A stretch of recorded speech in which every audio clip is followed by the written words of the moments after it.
What's good, y'all? It's your boy Sean Peter Blunt guy. Hey! And we are back with another One Piece reaction. Today, today, Den Kushi is going to be telling us why Luffy is already king. I don't know. This was requested, personally requested from me. I should have got to this video maybe a few weeks ago, but I had some other requests stack up, so had to get to those first. But I was reminded because I did forget to eventually react to this, so I was reminded, and that's what we're gonna do today. We're gonna learn why Luffy is already king from Den Kushi. The title of today's video is Joy Boy, Whales, and Royalty. This was a 1062 spoiler. So yeah, this video is I'm a little late with this video, but hey, hopefully the information is still, you know, hasn't been spoiled already. I doubt it's been spoiled because this is pretty much about Luffy being king already. And as we know, he's not king just yet. So yeah. Now, before we get into the video, make sure you guys hit that like button. Also, subscribe, hit that bell for notifications. Comment down below what you agree with, what you disagree with, whether it's from me or whether it's from Den Kushi. Make sure you follow me on Twitch. Follow me on Twitch so you can catch me live. You can engage with me in real time. Also, follow me on Instagram, Twitter, and Facebook. Make sure you join the Discord. Come be a part of the community. The Discord is going to be the best place for you guys to send me content to react to. If it's One Piece content, I'll react to it in a One Piece stream. If it's like content, any other type of content, I'll probably react to it on like a chill stream or something. But yeah, anyway, let's get into it. Today, Den Kushi is telling us about Luffy already being king. Now, what does that mean though? What does that mean, Luffy already being king? Now, from my take from it, because I don't agree with the sentiment that Luffy is king already. Now, if you're talking about it from a fate or destiny standpoint, like Luffy is already fated and destined to be the Pirate King, I'm assuming that's what we're talking about, then I can agree with that. I think it's already pretty set in stone to a degree that Luffy is going to be, by the end of the series, Pirate King. You know what I'm saying? I don't think there's really much to argue about that if we look at the dynamics of storytelling logic. When you have a main character who has a major goal, they usually achieve it. Yeah, like based on storytelling logic, that's how I usually work. The main character has a goal, they achieve it, right? So just from a storytelling narrative perspective, yes, Luffy is fated to accomplish his goal in becoming Pirate King. Now that can always change.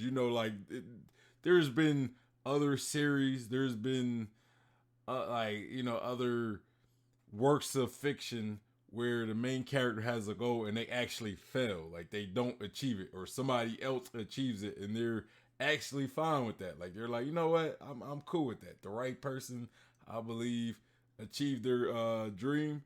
So it is what it is. I think a good example of that is if you see guys seen Shaman King. I recently finished that about a month or so ago.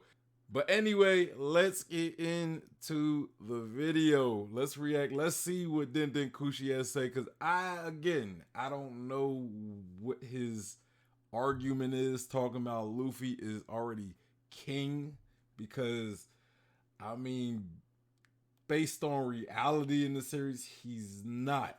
You know what I'm saying? He hasn't achieved that title just yet. But from a destiny perspective or fate perspective, you can say that he is destined to be king. He is the one who will be king. You know what I'm saying? And he already at the moment has kingly attributes. You know what I'm saying? Cuz the Pirate King could be something that you had. It's like a disposition you have. You know what I'm saying? Like you have all the qualities of Pirate King, which will make you achieve becoming Pirate King. So maybe Den Kushi means that Luffy already has all the attributes and the qualities of what it means to be the Pirate King. You know what I mean? That's another perspective you could kind of go at it from. You know what I'm saying? Let's get into the video.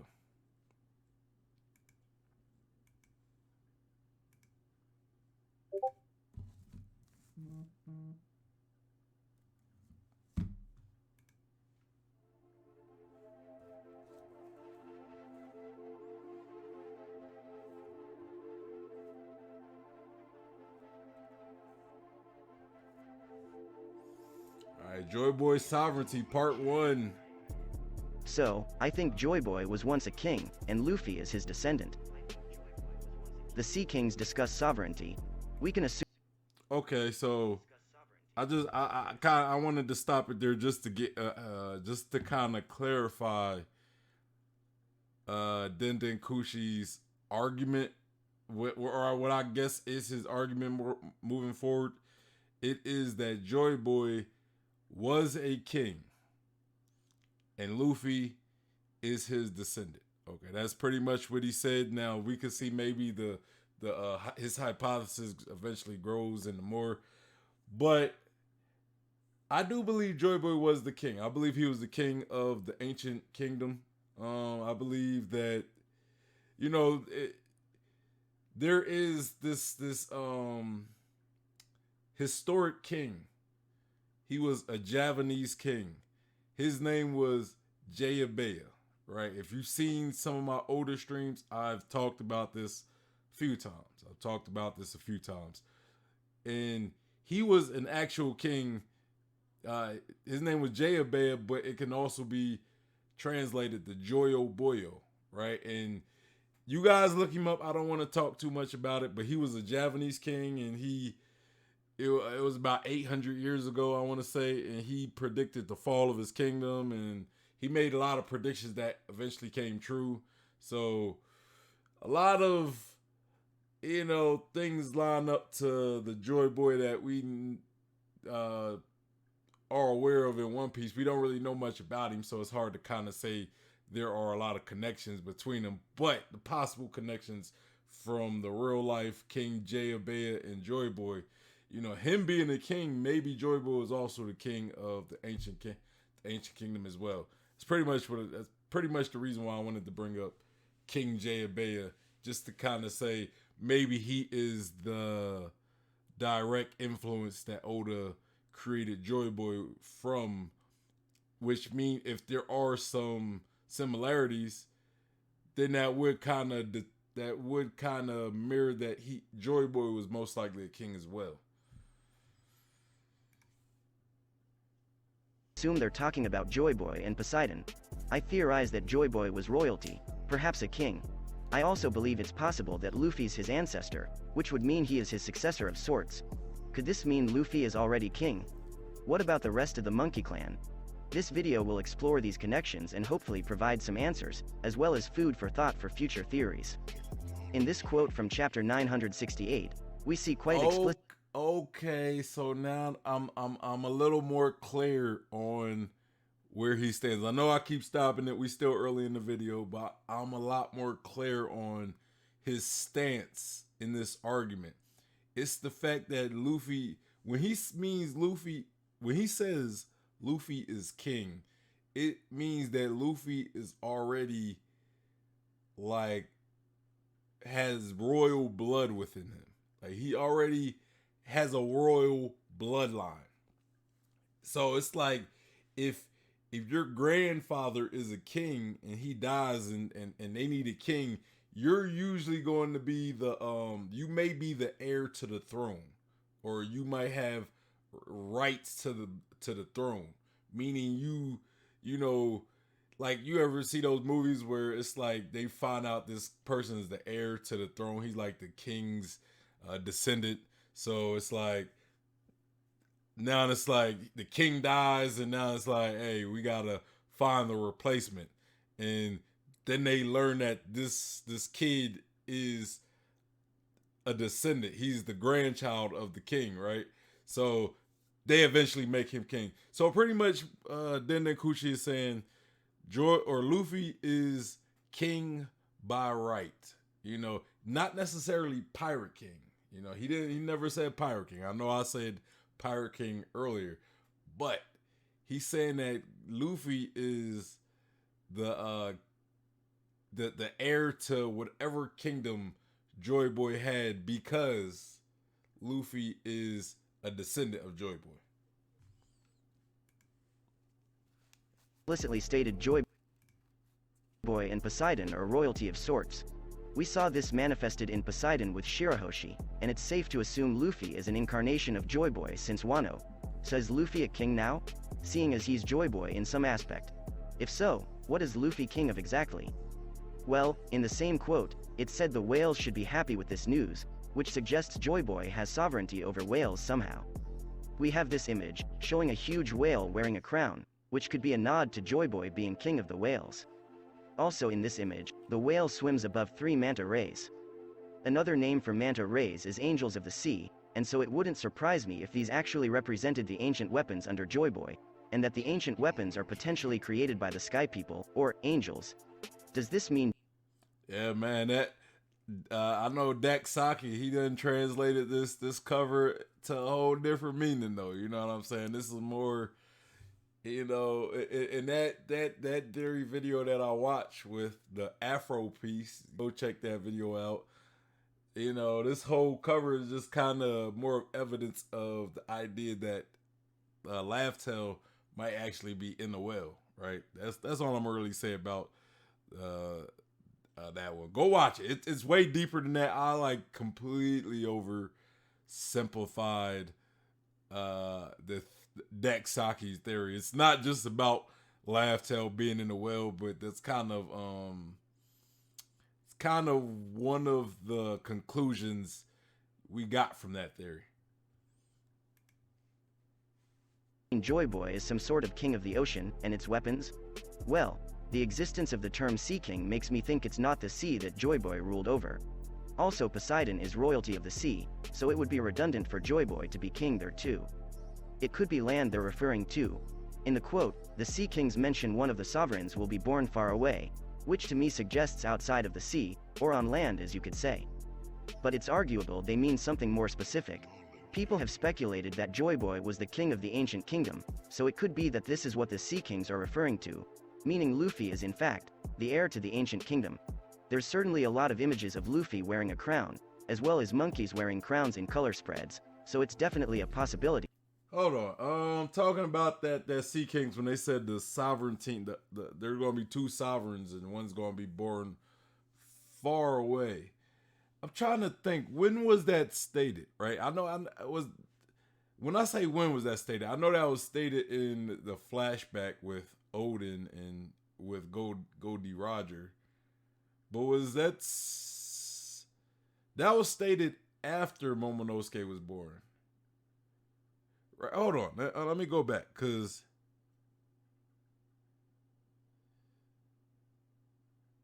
it says, and another in the distant sea, the whales are delighted in anticipation of the day the 2 sovereigns shall meet again. Okay, because I was thinking that other one could have been Momonosuke, but I don't think it was Momonosuke. They could have definitely been talking about Monkey D. Luffy, and as far as sovereigns, you know.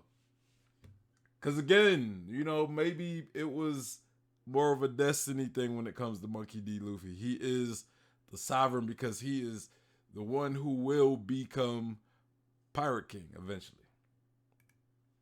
Arguable they mean something more specific.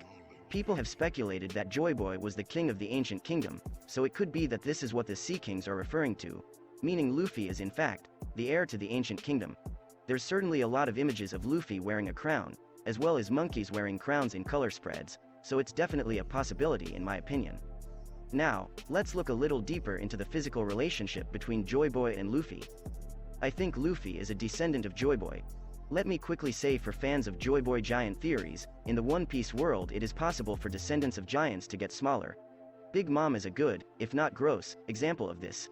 Additionally, it wouldn't surprise me if, as the world became less free, the sizes of some people became smaller from generation to generation. Almost like the reverse effect of what we see on Long Ring Long Land. But back to the theory, it's always been an option that Luffy is more inherently related to Joy Boy than we know. But something that recently got me really scratching my head was this quote. There's a lot to take from this panel, however I just want to focus on one facet. The guy recognizes Luffy, which implies Luffy resembles someone. If you're Man, it's wild how much his theory and Saki's theory is overlapping in the evidence. And it just kind of showed, like, you know, you could take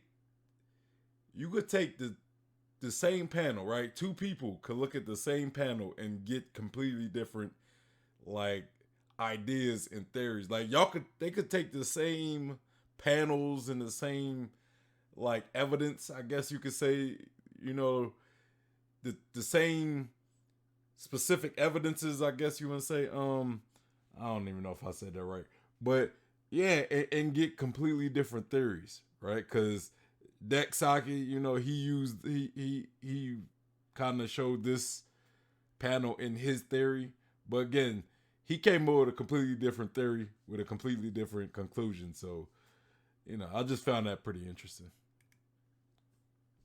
You're familiar with Doc Saki's recent fire video, then you're already up to speed with the connection between Long Ring Long Land and Joy Boy. For those who aren't, let me just summarize one point entirely. Shout out to Doc Saki. Without spoiling too much. It's very likely Joy Boy was once at Long Ring Long Land. So I'm pretty confident the person this man thinks Luffy is actually Joy Boy. This suggests to me that Luffy looks like Joy Boy. My guess is because he's a direct ancestor of his. Also, we recently saw Luffy's heartbeat resemble what Zunisha referred to as the drums of liberation, which is said to be Joy Boy's beat. So Luffy's heart itself seems to be able to produce the same sound as Joy Boy, further implying they're connected on a deeper level than just inherited will. The position of a king is usually succeeded by an heir. Joy Boy said on the Fishman Island poneglyph someone will fulfill his promise. We can all assume at this point the poneglyph refers to inherited will, but this could potentially also refer to a natural successor, I believe, and would tie in well as a whole. I think Luffy is this very successor, inheriting not only Joy Boy's will, but also his kingdom by right. Lastly, the lineage could be one of the... Okay, so, like, yeah, again, like, this is Luffy inheriting something by right. I never really looked at it from a point that Luffy and Joy Boy were related. You know, like, that could be the case as well. You know, like, maybe Luffy is an heir to Joy Boy's throne, so him actually becoming the Pirate King is actually like a birthright thing. He just actually grows into it because he has the will of his ancestor. I always looked at Joy Boy and Luffy's connection strictly being will based though. Like, it's like Luffy inherited Joy Boy's will. So them being related, I don't want to dismiss that either, because I think that is it's possible, right? I think that could be the case.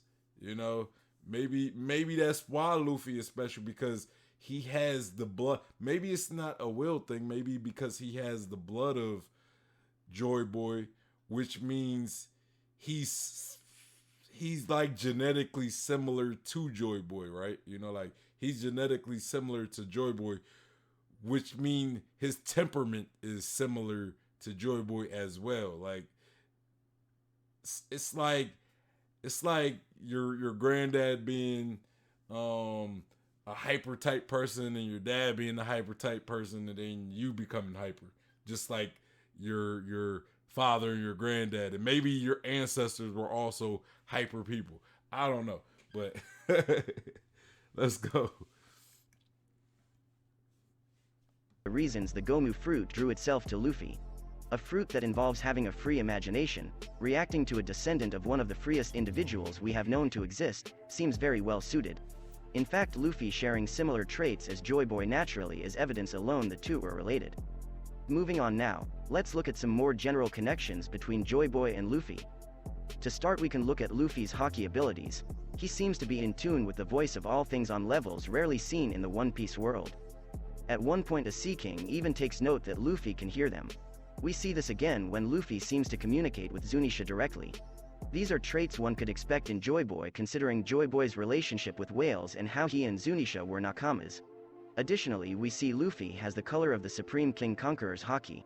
This hints at sovereignty again, and may even suggest Joy Boy had some extreme Conqueror's Haki himself. During Wano, we discovered the Gomu fruit is related to Joy Boy, and that its proper name is the Nika fruit. It somehow gave Luffy's heart the ability to beat in the rhythm of the drums of liberation, which is Joy Boy's rhythm. Zunisha even stated, "Joy Boy is here," showing the similarity between the two must be uncanny. So we can assume the Nika fruit, Joy Boy and Luffy are all interlinked. Luffy of course is the current owner of the fruit and so is inherently...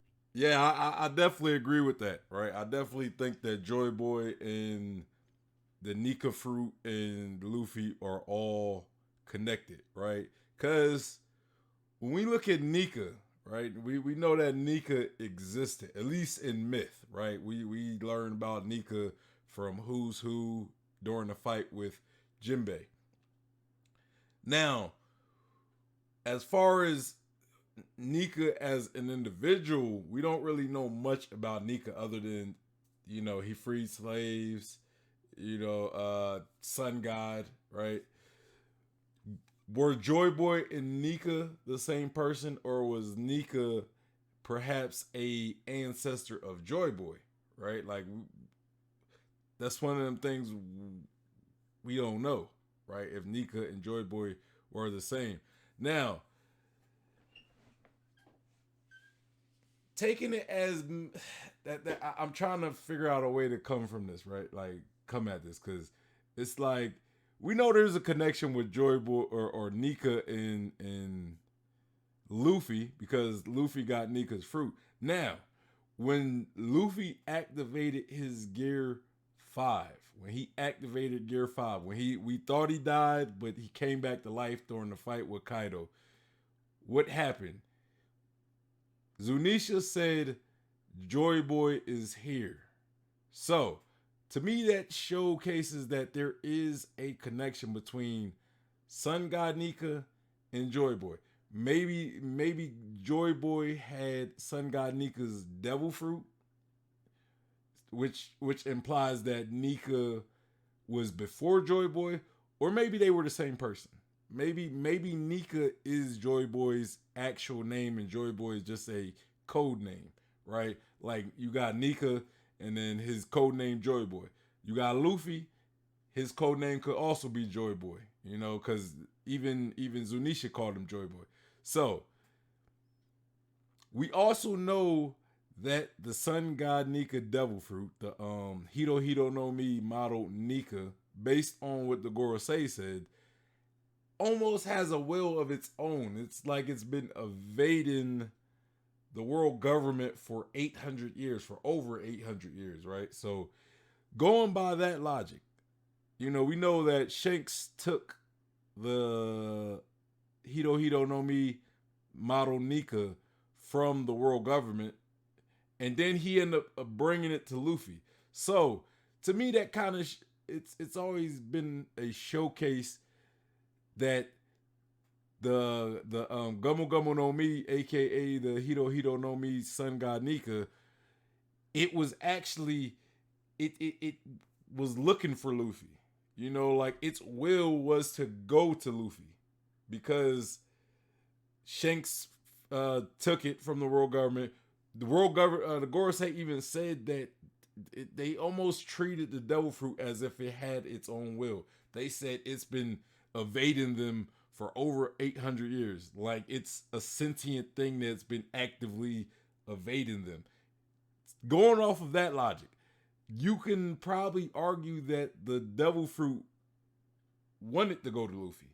That's why maybe it caught out to Shanks. Shanks took it and then eventually brought it to Luffy. Luffy ate it, right? So it's like the devil fruit chose Luffy. Why did it choose Luffy? You know what I'm saying? Why did it choose Luffy? So it just shows, it shows to me that there is definitely a strong connection between Joy Boy, Nika, and Luffy. You know what I'm saying? So, yeah, that's kind of how I look at the Gumu Gumu no Mi, aka the Hito Hito no Mi model Nika. Tied to both characters. The biggest correlation between the two would probably be the Straw Hat. In Mary Joa, we see a large straw hat, seemingly frozen. I'm reluctant to say giant, but it definitely is very big, relative to Luffy, for example. Above the alcove which houses this hat, is the symbol I believe to be Joy Boy's. This to me shows Joy Boy had a straw hat, as does Luffy. There's tons of theories out there as to what's going on with these hats, but one thing I'm sure most agree is that Luffy's hat in some way carries a part of Joy Boy's will. We see it passed amongst characters that all have deep ties to the history of the One Piece world, not to mention the fact it literally has a red line. Yeah, let let him finish what he was going to say, because I was about to interject, but he brought up that whole red line, which is like, okay, we're going right the way around it. Yep. Overall, I'd say my thoughts are that the hat was woven with... Okay, so he's saying the red line goes around it, which kind of, I actually never looked at it that way, right? Like, the straw hat has a red line going around it. Kind of, it's almost symbolic to the One Piece world, how the One Piece Earth has a red line going all the way around it, it's pretty much splitting the world in half, right? But yeah, I feel as though we never really talk about the straw hat, in the history of the straw hat. I'm kind of hoping that Oda gives us as silly as this may sound, I'm kind of hoping Oda gives us a backstory on the straw hat, because, bro, this straw hat's it has some history behind it, right?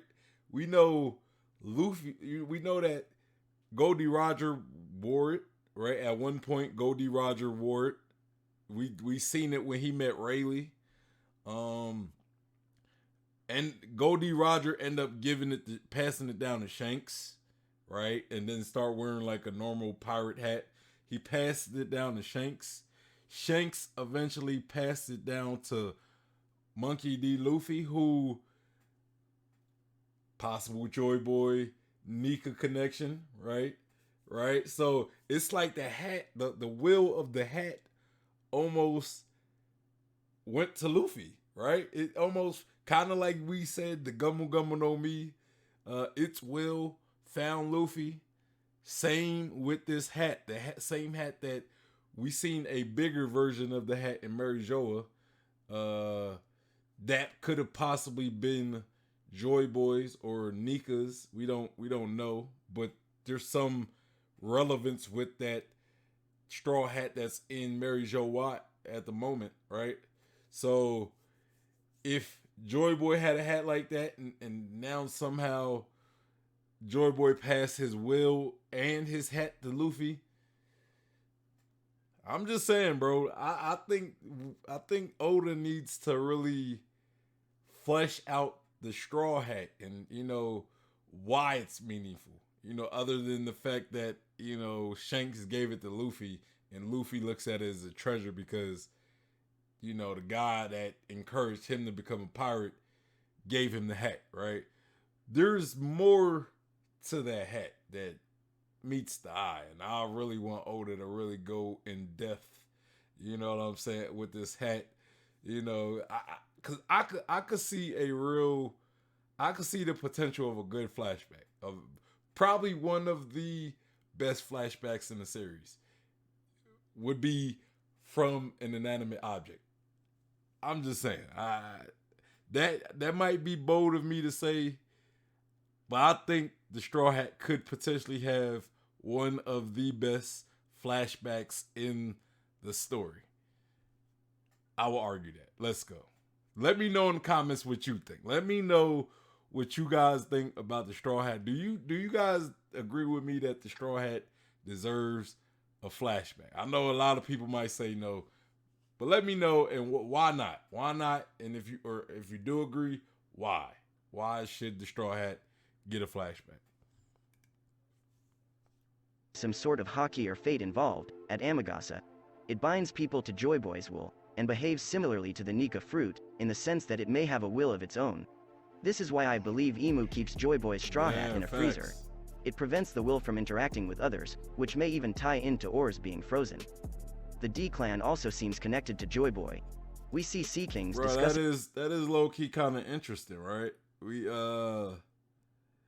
There's those theories that Joy Boy was a giant. He was like possibly from the Oni race, and we see we see a Oni, a giant Oni in ores. When we first see him, he was in a freezer, right? And then we see this giant Straw Hat in a freezer. Coincidence? Maybe. How the Noah requires repairs form a particular clan. This could be the D clan, Shipwrights, or Kozukis, however it's likely the former I think. This got me thinking that perhaps the Noah was made at the Old Water 7, or Elbaf, considering its size. Potentially by the same clan. Joy Boy's ship too, may have come from one of these places, made by the same people. Additionally, all members of the D clan seem to be involved with the theme of liberation, which you could tie to Joy Boy. Smiling in the face of death is likely connected to Nika, and the will of D, both of which also connect to Joy Boy. Lastly, the D clan are referred to as God's enemy, so there's room to speculate that Joy Boy was considered a devil, and was involved in the making of the devil fruits. Part 2, whales. Whales seem pretty abundant in One Piece, but we're not yet sure why specifically. I think we can safely assume Joy Boy had a connection with them. I believe the whales are the reason why Joy Boy has his dream. There definitely is a importance in whales in this series, right? Like, I definitely believe that there is an importance when it comes to the whale symbolism. You know what I'm saying? Like, and that's one reason why I like Dak Saki, his theory that we talked about earlier. When you look at when we look at like the story, right? You know, like it's a point I always bring up because it's I believe it's a good point. I forgot who I originally seen say this. It might have been Marshall D. Preach. I'm not too sure. I can't remember who first said this, who pointed this out. I don't remember. So let me know in the comments if you guys remember who pointed this out. But each time the Straw Hats, matter of fact, just to give some context of who possibly pointed it out, it was the person who they made a theory talking about whales. It was a theory, a video I did about whales. It might have been like Captain Golden Boy. I cannot remember. But when we first got to the Grand Line, the first thing the Straw Hats encountered upon entering the Grand Line was a whale, Laboon specifically. Laboon, a island whale. He was an island whale. That was the first thing the Straw Hats were introduced to coming into the Grand Line. Now, after Fishman Island, the first thing that the Straw Hats were introduced to coming into the New World, the second half of the Grand Line, right, were island whales. It was a school of them. You know, it was a school of island whales. So I always found that interesting because it's like every time we get to a new, where we experience a new beginning to a degree, right? We come into island whales. So I think that's intentional. I believe that's intentional on Oda's behalf. I don't exactly know what it means. I mean, it could mean that Laugh-Tale's inside of a well, and Oda's just kind of giving us little hints and foreshadowing. It could mean that, Wells direct us to Laugh-Tale. It could mean a few things, but there is definitely an importance in Wells that I must point out. The same dream I believe Luffy and Roger to have. So what is this dream? And how does it connect to whales in the One Piece world? So, whales have always popped up in One Piece discussions over the years, however, only recently does it seem people are taking them more seriously. Particularly the idea of Laugh-Tale being inside of a whale. But still there is a woeful amount of content on the connections between whales in the story of One Piece, so before we carry on, here's some thoughts pertaining to Joy Boy, Luffy, and whales. In 1062 we see a whale and 3 fish, similar to many color spreads, tucked away at the top of this panel. Definitely a nod to Vegapunk having insight into Joy Boy's heritage. A whale pulls King Neptune. A very cheeky bit of foreshadowing by Oda, pointing at the idea that Joy Boy was a king and was served by the whales. It's possible for island whales to carry poneglyphs. We've seen the inside of an island whale and how it dwarves a large ship, meaning they can most likely carry vast weights. It's food for thought, but I'm thinking maybe the whales took the poneglyphs to significant trees for them to be hidden. I'm thinking this symbol might actually be a reference to the whales carrying the 4 lode poneglyphs. Now, you may have seen me rant on about this symbol before. Notice anything about the whales carrying 4 lode poneglyphs. That's an interesting statement right there. The whales carrying 4 lode poneglyphs.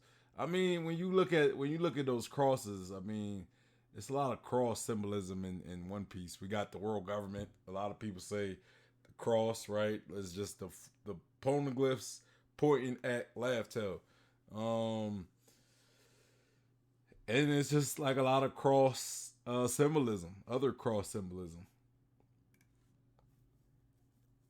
About these, I believe these are whale tails. This is Joy Boy's symbol. And the reason these symbols appear behind the Kozuki crest is because Joy Boy, his crew, and whales built New Wano after the original Wano became submerged. I believe this ties into the reason this part of the sea is called the New World, and that Joy Boy was likely the king of this new world. Ironic, considering when the Straw Hats entered the New World the whales celebrated. It's possible also that someone from Amagasa Village made Joy Boy the Straw Hat as a thank you, or a promise to bring down the world government, for example. This symbol appears on Oar's clothing, and I believe Oars to be a member of Joy Boy's crew. Someone he liberated from the world government giant experiment whilst on his journey, which I discussed in my previous video where I spoke about other potential members too. Another member I have since considered to have been on Joy Boy's crew, is the songwriter that originally wrote Binks Sake. Binks Sake may even be the song of liberation. Binks Sake ties into the whales also. It's a song that's known to make whales happy, and has been around for a long time. It's also what binds Laboon and Brook, and many expect them to reunite by the end of the story. I personally feel that the song will be used to manipulate the whales into revealing Laugh-Tale somehow. But we'll leave that to Dak for now. Moving I like that idea though. Like the idea is if Laugh-Tale is inside of a well, right? Like let's go off of Dex Saki's theory that Laugh-Tale is inside of a well under Longland Island. Maybe in order to summon it, you have to play Binks Sake, which would really show how important Brook is, because he's like the main character that sings Binks Sake. So maybe Brook is like the I don't want to say unintended. He's like the unknowing. He's unknowingly. Maybe Brook is unknowingly the key to Laugh-Tale, or the key to summoning Laugh-Tale. Moving on to a different point, at Marineford Whitebeard stated the One Piece was real, demonstrating that he has some knowledge of it, even if he's not interested in finding it himself. He also has a whale for a ship. Whitebeard is known as the strongest man on Earth, so maybe this hints the whale is the strongest creature in the sea, hence why it carries around the strongest man. On this page they discuss the twilight, a nod to the theme of the incoming dawn again. Luffy goes on to say the whale in the background is Whitebeard. This reminds me of how souls go into trees in parts of the One Piece world, but instead with a whale. Could Joy Boy's soul be in a whale? Speaking of trees, Joy Boy's name was first introduced in the sea forest, surrounded by whales. Seemingly there is a connection between the whales and the trees, however I'm yet to pinpoint exactly what it is. My only thought so far is that the whales may have dispersed the seeds of the Adam and or Eve tree. Zunisha had a whale tree on its back. To me, this most likely symbolizes a positive relationship between land and sea. Though, I find it strange considering it's on the back of a living thing that carries a city, as opposed to land. I think it's possible Zunisha destroyed the original Zou by stepping on it, either accidentally or on purpose, perhaps at the command of the world government. This caused beef between factions, and to settle it Joy Boy had Zunisha agree to carry Zou for 800 years to keep it safe. But why 800 years? 800 years could be the time it takes before the will of D or New Dawn is fulfilled, and the threat gets dealt with. How can this New Dawn manifest in the one? Man, he just said something that just kind of like spoke to me, right? Like, I'm starting to believe there is some level of importance when it comes to Zou. You know? Cause like he made a good point, like maybe Zunisha was punished, like his punishment was to carry Zou, right? Like the city of Zou, you know, and more out of like a protection, right? Like maybe his punishment was he was entrusted or he was designated to protect Zou by moving this location. But why? What's important? What's important there that needs protecting? You know, that's the question. Well, why is it the poneglyph? Is it the poneglyph that's important? I mean, that could be the case, but I think it's more than the poneglyph, right? Like, why do I think it's potentially more than the poneglyph? Because one thing we know is when we got the Zou, in both occasions, in the flashback with Oden and Roger, also when it comes to Luffy and Momonosuke going to Zou, they like, it's like they felt something, like they can sense something, like there was something there that they just couldn't quite put their finger on, right? Like Luffy, Momonosuke, Roger, Oden, it's like they sensed something. They felt like uneasy or something, or felt like someone was watching them. I don't recall how the scenes went, but they felt something weird, and that was never fully answered. Like that was never addressed on what it was they sensed. You know, you could probably argue it was like Zunisha itself, but I don't think that was the case. Because Momonosuke also communicated with Zunisha, and Momonosuke never put two and two together. Momonosuke never said, "Oh, so you was the thing we was sensing." You know, like Momonosuke never really acknowledged Zunisha and the thing that they sensed before, and like connected them. You know what I'm saying? So maybe there's something as Zou that we're not aware of that's important to the overall story. An ancient weapon, possibly. I don't know. I don't know. One Piece world, I hear you scream. Well, the whales of the One Piece world bang their heads against the Red Line. Why? For years the general community came to accept the idea that the whales could once roam free around the world, and since the creation of the Red Line when they're going along their natural path, they simply bang their heads on it accidentally. That's what I was saying. Like, I'm glad Den Kushi stated it, right? Because I've been stating like how the Red Line isn't natural, right? Like it's not natural. So like, why do the whales bang their head on the Red Line if it is natural? If it's a natural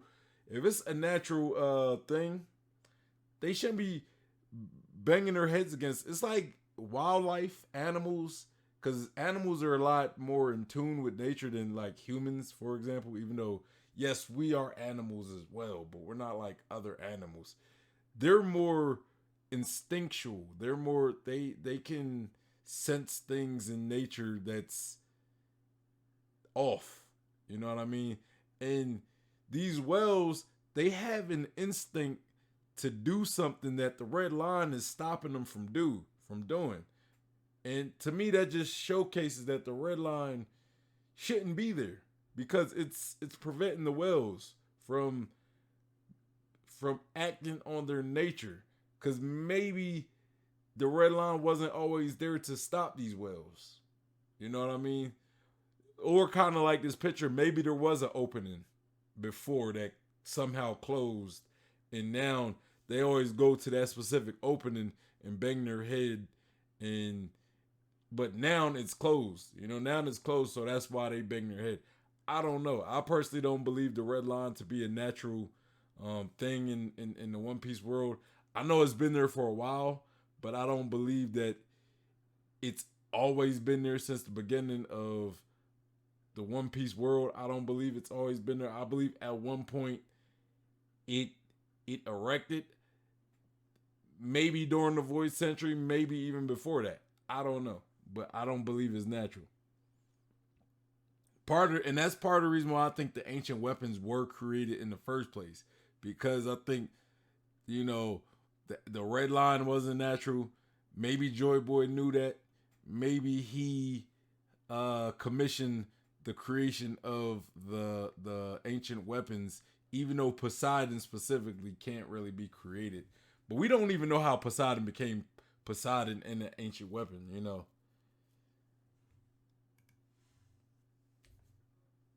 Leaving scars on their head. The other idea is the whales are trying to break down the red line to allow themselves to roam freely again. However, this begs the question, were they doing this when Joy Boy was alive? The red line is certainly very old, older than Joy Boy, going by what Whitebeard said. So maybe this would mean Joy Boy would have seen the whales doing this, and so agreed to help. It might be why Joy Boy agreed to destroy the red line, subsequently creating a strong relationship between him and the whales. On the other hand, it could mean the whales are trying to fulfill Joy Boy's will. Either way, considering his relationship with whales in the story, and the fact they bang their heads against the red line, it leaves me pretty convinced Joy Boy wanted to bring the red line down. Probably to open up the world, or maybe even to free the Eve Tree. This leaves us with some interesting possibilities considering the new world is located relatively close to Mary Joa, an area I believe Joy Boy was active in. I think because of this, it's possible Fishman Island was intentionally put below the red line as insurance, so Joy Boy wouldn't be able to destroy that part of the red line without incurring major civilian casualties. This leads us to why he built the Noah, which would ultimately be used to evacuate the inhabitants beforehand, allowing... That's a good point. Fishman Island being put there specifically, right? Maybe the world government demanded Fishman Island, or demanded Fishman be regulated to that part of the world as a deterrence for Joy Boy to destroy the red line. You know what I mean? Because it's kind of like they're used as a shield. You know what I mean? Like they use the fishmen as a shield to deter Joy Boy from acting out his goal, you know? So that's a good point. That's actually a good point. I never considered the idea that Fishman Island was put there to prevent Joy Boy from doing what he felt as though he needed to do. Allowing Mary Joa to fall without the loss of innocent lives. As for what would happen with the Eve Tree in this situation, well, that'll be its own video coming shortly. So if Joy Boy wanted to bring down the red line, what does that have to do with Laugh Tale? Does this mean Laugh Tale is a meeting place for people to get together to destroy the red line and fulfill Joy Boy's will? One last point about the whales before we tie the ideas up. It's worth noting the whales can't damage the red line. We've seen what happens to an island whale when it crashes into it. Nothing, except scarring on the front of its head. The ancient weapons would be needed to damage the red line, maybe splitting it back up into parts. This would return it into smaller landmasses, from which it can be redistributed by the whales, returning the world somewhat to how it used to be.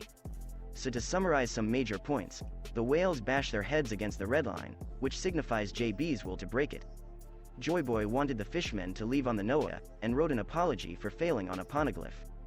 His involvement in poneglyphs suggests he was against the world government were trying to hide history. Also, the drums of liberation have the word liberation in, which suggests JB likely didn't want to be under the control of others. On that note, it makes sense that a character involved in liberation would want to liberate the world, or others at least, in terms of both land and sea. With Joy Boy's sovereignty, it looks to me like Luffy could already be a king, by succession, and will embody this completely by the time he's found the One Piece.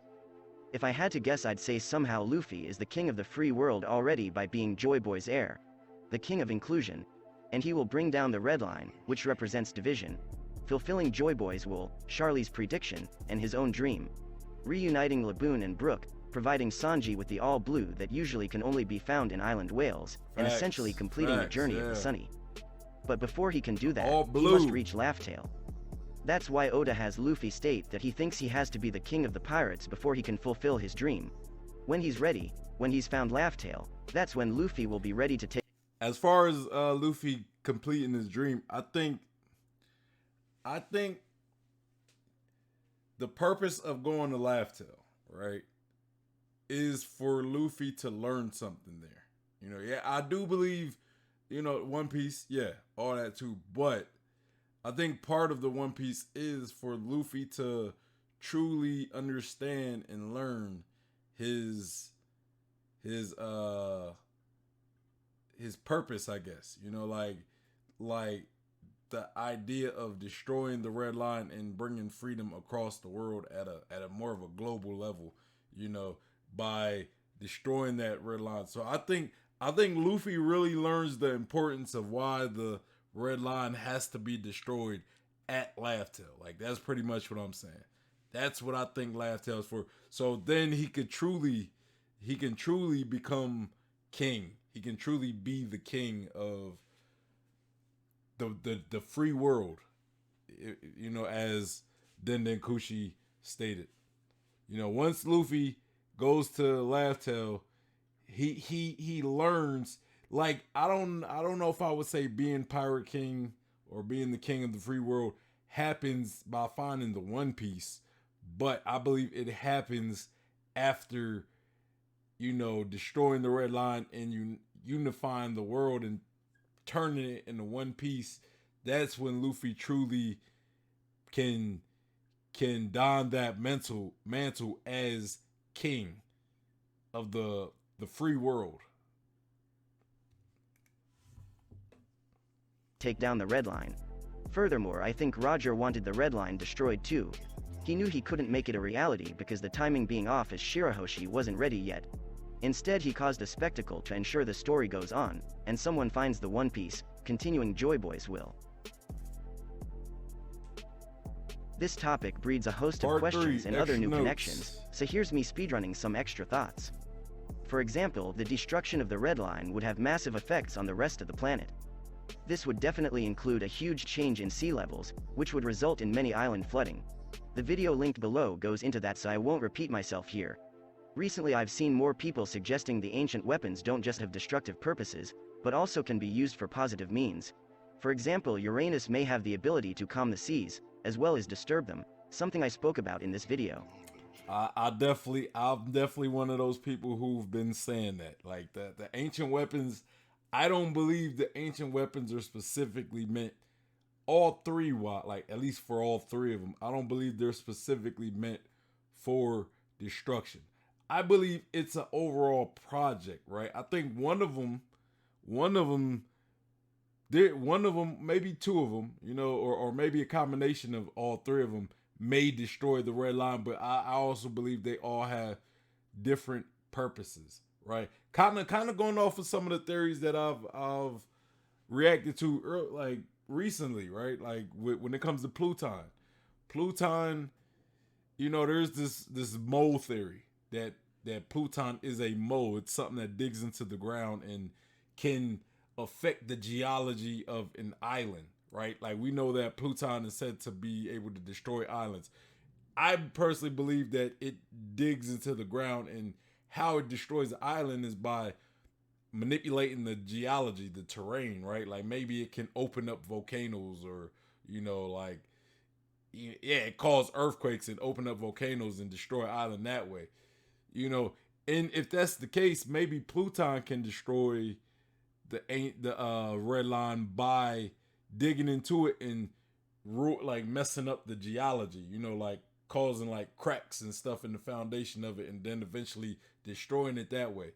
Kind of like he talked about Uranus. I believe Uranus is a weather, some, like we kind of get a glimpse of what could potentially be Uranus in recent chapters with that one island that existed that it don't exist no more, that Sabo was on. We don't mention that island's name because it don't exist anymore.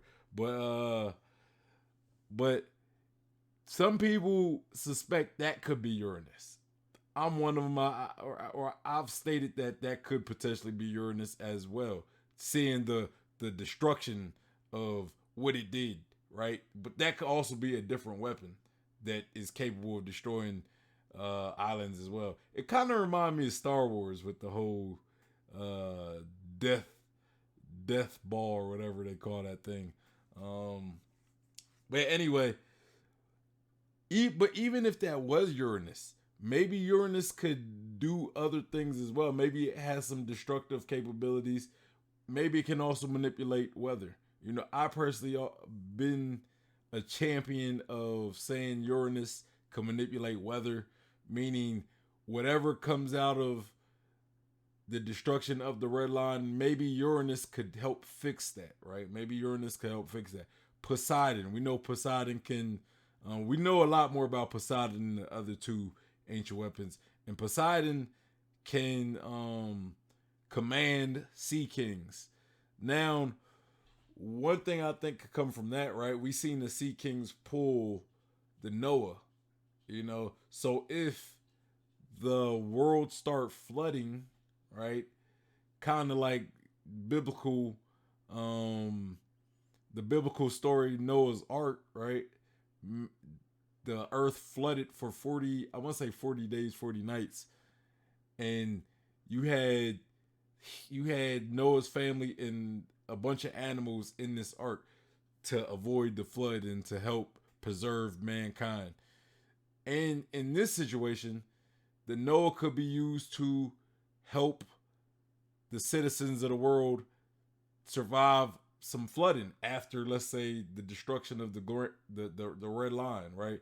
You destroy the red line, the sea level rises, causing flooding.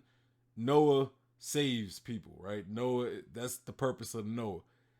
Poseidon can command sea kings to carry the Noah to the surface and to pull the Noah. That could be Poseidon's purpose, to help save mankind from the potential flooding that the destruction of the red line causes. Also, another major branch you could look into is how Nika connects to Joy Boy.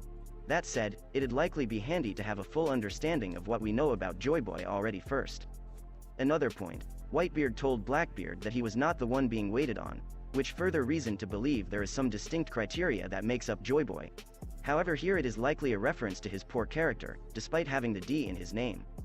A quick note, I think Mary Joa was built by Yeah, I kind of agree with that. I think, because again, like I said, I think what's at Laugh-Tale, whoever finds it, you have to have, to me, I believe you have to have a certain type of character and temperament to be able to utilize the One Piece or whatever is at Laugh-Tale, right?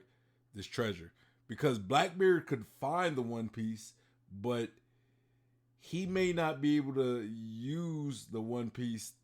Like, he may not be able to take possession of the One Piece because it's like it would be useless to somebody like Blackbeard. You know what I'm saying? Like, maybe what's at Laugh-Tale, maybe One Piece would be useless to Blackbeard. So even if he goes and find it and he ends up finding it, it's just he wouldn't be able to use it because it's like it wouldn't serve any purpose for him. You know, the point of what the One Piece is for just wouldn't serve him anything. You know what I mean? That's kind of what I get from, that's kind of my speculation on what Dende Kushi just said.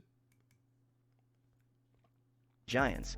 When you look at the size of the doors in the freezer, not to mention the throne, it seems to fit. Considering the symbol in this room, it's possible it was built by Joy Boy, although personally I think it's more likely the symbol is there to signify the clan related to the hat. I mentioned Long Ring Long Land. I've discussed this island deeper in a couple videos, but I do want to quickly mention that recently I realized the red line is a long ring of land that ties to sea tides. Pretty ironic, huh? A strange ability we see in the story is Viola's ability to cry whale tears. Parts of her character that relate to Joy Boy could be the fact she's a dancer, she's involved in royalty and dethronement, and she has connections to sacrificing freedom. There is. Hey man, Viola is bae. I'm telling y'all, man. Y'all be sleeping on Viola, bro. People be sleeping on Viola. Let's get that straight, man. Sanji was winning with Viola. Like I've always said, man, Sanji is winning with Viola. You know, I know Puddin might make a little more sense at this point, but you know, Sanji was winning with Viola. Let's just put that in perspective. You know, y'all can, you know, Robin. I like Robin. You know, Boa up there too. You know what I'm saying? But Viola is up there as well. That's all I'm saying. Viola is up there as well. Fact, she's a dancer. She's involved in royalty and dethronement, and to me, she's just up there with Boa. To me, you know what I'm saying? She up there with Boa and Robin and Hiyori. You know what I mean?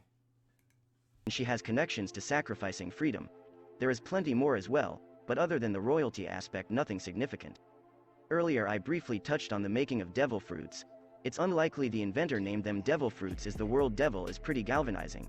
Seeing as the world government has outlasted Joy Boy, it's probably them that renamed the fruits. Also, it's possible we see so many ridiculous fruits due to the fact Nika created them based on his free imagination. I've linked a load of cool YouTubers below you need to check out. Get ready, because this old New World crew will be taking over your regular scheduled programming very soon. Subscribe for a free ancient weapon.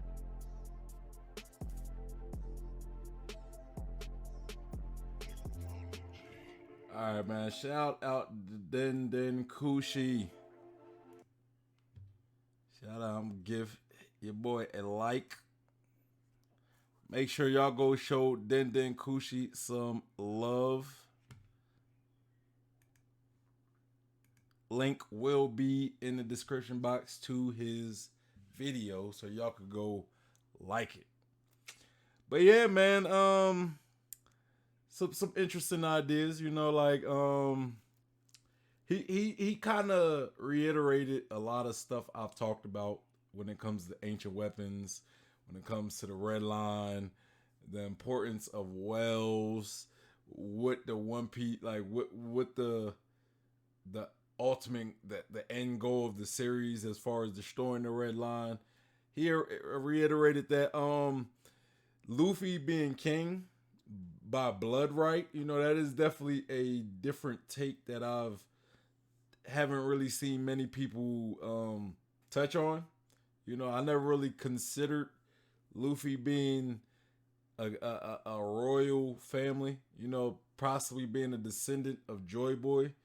I think that's very possible. Again, we don't really know enough to verify. Like I don't think there was much evidence, I guess you can say, to really back that claim up of Luffy being a descendant of Joy Boy, you know.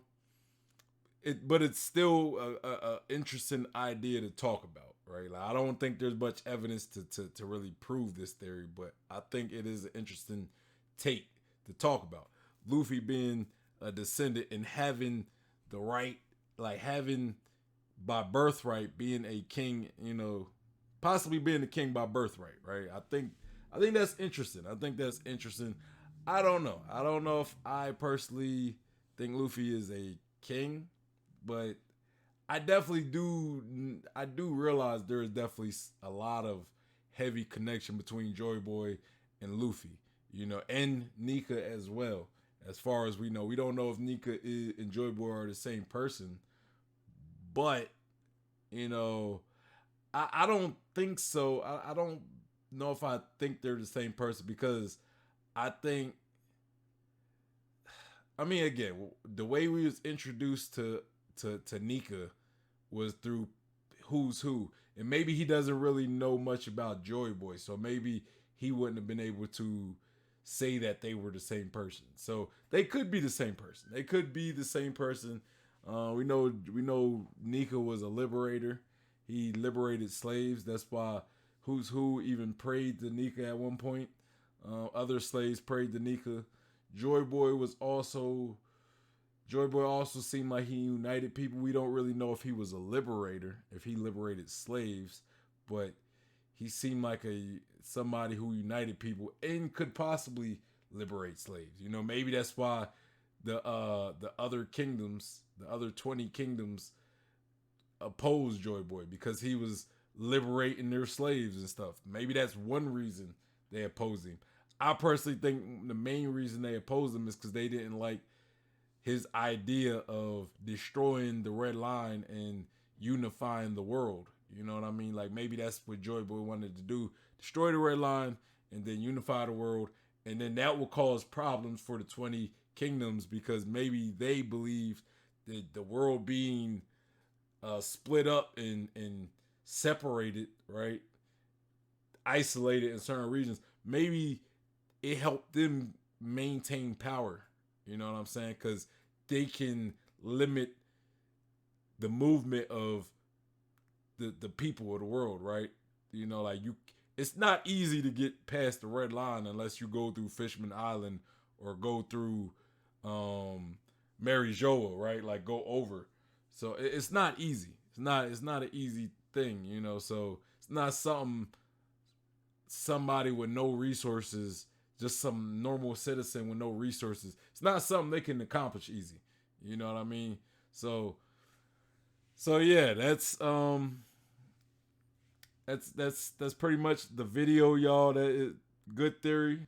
Make sure you go like the video, or make sure you guys like the video. Make sure you guys subscribe, hit that bell for notifications, comment down below your thoughts on the video we watched. Do you agree? Do you disagree? What do you agree with? Let me know in the comments. Make sure you follow me on Twitch so you can engage with me in real time as I react to these videos.